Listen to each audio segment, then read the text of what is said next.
কোন কবরে নাফরমানকে যখন নেওয়া হয়, আল্লাহর নবী সাল্লাল্লাহু আলাইহি সাল্লাম বলে কোন পাপীকে যখন কবরে নেওয়া হয়, কবরের ভিতরে না, কবরে নেওয়া হয় যখন, তার লাশ যখন কাঁধে নেওয়া হয়, এই কাঁধে অবস্থায় নাফরমান আর পাপী আপন স্বজনরা যখন তার লাশ কাঁধে নেয় খাটের মধ্যে, আল্লাহর কসম নবী বলে সে এমন বিকট চিৎকার করে, ইয়া ওয়াইলাতা ইয়া লাইতাহা, হে আফসোস আমার স্বজন,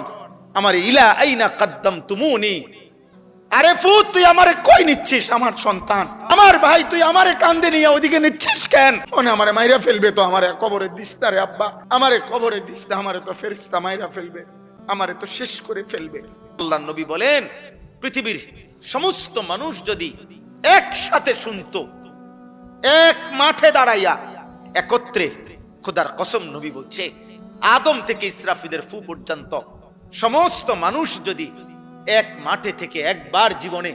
এই পাপীর চিৎকার একবার শুনতো, আল্লাহর নবী বলেন লাসাইকা, তাহলে